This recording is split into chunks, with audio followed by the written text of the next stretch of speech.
अस्सलाम वालेकुम दोस्तों। कुछ दोस्तों ने मुझसे बैतुल मामूर के बारे में पूछा। मैंने इसके बारे में इस्लामी कुतुब में तफसील ढूंढने की काफ़ी कोशिश की, लेकिन इसके बारे में इस्लामी कुतुब में बहुत कम मालूमात मौजूद हैं। मैं जितनी भी इसके बारे में मालूमात इकट्ठी कर सका वो अपनी इस वीडियो में शेयर कर रहा हूँ। अगर आपको इसके बारे में कुछ मज़ीद मालूम हो तो कमेंट में ज़रूर रहनुमाई फरमाएगा। शुक्रिया दोस्तों। बैतुल मामूर 7वें आसमान पर खाने काबा की तर्ज पर एक घर है जिसके गिर्द हर वक्त हज़ारों फरिश्ते तवाफ़ करते रहते हैं। बैतुल मामूर 7वें आसमान पर बिल्कुल खाने काबे की सीध में वाक़या है।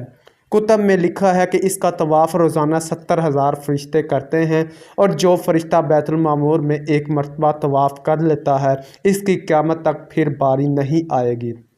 कुरान हकीम में सूरतुल तूर में बैतुल मामूर का जिक्र हुआ है। तूर की कसम और इस मस्तूर की जो खुले दफ्तर में लिखा है, और बैतुल मामूर और बुलंद छत। हदीस शरीफ में है कि फ़रिश्तों का किबला बैतुल मामूर है जो आसमान में है और खाना काबा के बिल्कुल ऊपर है। महराज शरीफ की तवील हदीस में से कुछ हिस्सा यूँ भी है। 7वें आसमान पर नबी अकरम सल्लल्लाहु अलैहि वसल्लम जब तशरीफ़ लाए तो वहाँ हज़रत इब्राहीम अलैहिस्सलाम से मुलाकात हुई। वो बैतुल मामूर से टेक लगाए बैठे थे जिसमें रोज़ाना 70,000 फरिश्ते दाखिल होते हैं, जो एक बार आते हैं दोबारा लौट कर नहीं आते। यहाँ तमाम अम्बिया और मुरसलीन के साथ नमाज़ पढ़ी, और बैतुल मामूर में सब अम्बिया और उम्मत मरहूमिया और पिछली उम्मतों के ईमान वालों ने भी आपकी इमामत में नमाज़ पढ़ी। कुछ लोग पहली सफ़ में थे, कुछ दूसरी, कुछ तीसरी और कुछ इन सफ़ों में थे जो बैतुल मामूर के बाहर थीं। फ़र्क मुरातिब में था। इनमें कुछ के कपड़े सफ़ेद थे और कुछ के मैले। सफ़ेद वाले सालेहीन और मैले गुनाहगार थे, और इन सब ने बैतुल मामूर में नमाज अदा की।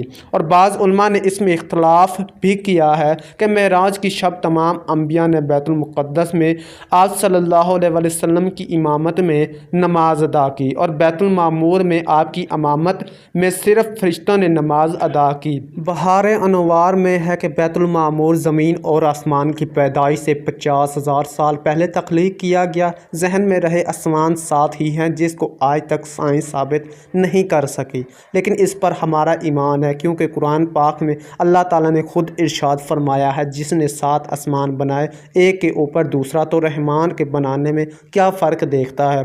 तो निगाह उठा कर देख, तुझे कोई रुखना यानी कोई खला नज़र आता है। बहरहाल बैतुल मामूर फरिश्तों का किबला है जो 7 आसमानों से ऊपर है, आइन काबा मुअज़्ज़मा के ऊपर है। वो कैसा है, कितना बड़ा है, किस रंग का है, किस चीज़ से बना है, इस बारे में मेरे इल्म के मुताबिक अहादीस में कोई मालूमात नहीं।